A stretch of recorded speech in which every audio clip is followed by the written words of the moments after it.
আমার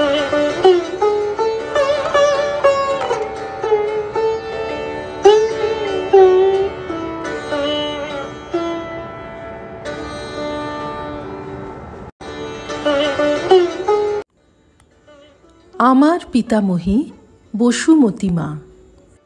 প্রণতি মুখোপাধ্যায়। পত্রিকার ১১তম বর্ষ, প্রথম সংখ্যা।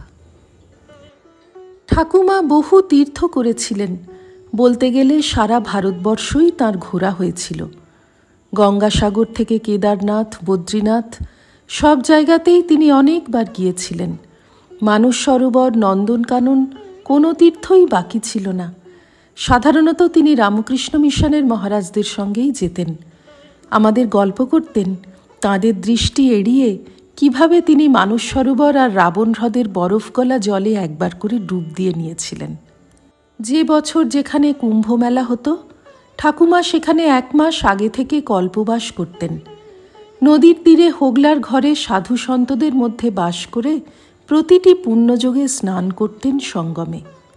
গঙ্গা পার হয়ে তিনি আর কখনো কলকাতায় ফিরে আসেননি, নিজের প্রতিজ্ঞা রেখেছিলেন। কিন্তু কামারপুকুর জয়রামবাটিতে একবার গিয়েছিলেন, সেখানে মন্দির প্রতিষ্ঠার পর। আর একবার গিয়েছিলেন পুরীতে। বিখ্যাত পণ্ডিত ও গান্ধীবাদী অধ্যাপক নির্মল বসুর মা ছিলেন তাঁর বন্ধু। আমাদের সেই নতুন ঠাকুরমার কাছে ঠাকুমা কয়েক মাস ছিলেন। নতুন ঠাকুমাও আবার কাশীতে ঠাকুমার কাছে এসেছিলেন। তাঁর অবারিত দ্বার ছিল ঠাকুমার ঘরে। দুজনে একসঙ্গে বড় আনন্দে থাকতেন।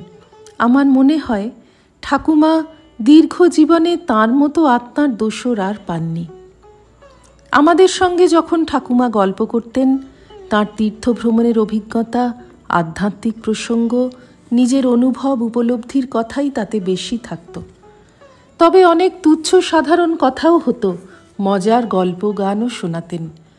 সংসার তাঁকে কোনোদিন বাঁধেনি, কিন্তু জীবনের ভয়ানক বিপর্যয়ের পরে যে কয়টি আত্মজন তাঁর ছিল, তাদের প্রতি তিনি উদাসীন থাকতে পারতেন না।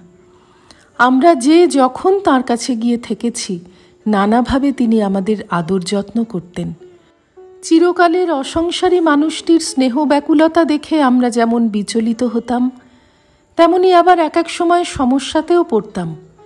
কলকাতায় ফেরার সময় যত এগিয়ে আসতো, ততই ঠাকুমা আমাদের বেশি করে আঁকড়ে ধরতেন।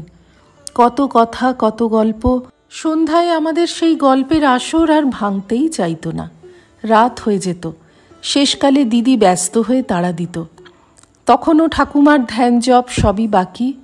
আমরা উঠে আসবার পর সেসব সম্পূর্ণ করতেন। কখন যে তিনি উঠতেন পুজোর আসন থেকে, কখন যে সেই সামান্য আহার গ্রহণ করতেন, দুধ আর কলা, সে আমরা জানতেই পারতাম না। আমরা যখন তাকে ছেড়ে কলকাতায় ফিরে আসতাম, তিনি খুব বিষণ্ণ বোধ করতেন। পাদস্পর্শ করে প্রণাম করলে আদর করতেন, আঁচলে চোখ মুছতেন। আমরা রওনা হয়ে গেলে ঠাকুমা বাইরের গেটের কাছে দাঁড়িয়ে আমাদের গমন পথের দিকে চেয়ে থাকতেন। কিন্তু তাঁর এই বিষণ্ণতা সাময়িক। যে নিদারুণ ভবিতব্যের হাতের মার তিনি খেয়েছিলেন, তার তুলনায় এ বিচ্ছেদ আর কতটুকু। দিন কতক একটু ফাঁকা লাগত বটে, কিন্তু তাঁর আত্মিক জগৎটা অচিরেই তাঁকে আহ্বান করে নিত নিজের ভিতরে। শ্রীরামকৃষ্ণার্পণমস্তু।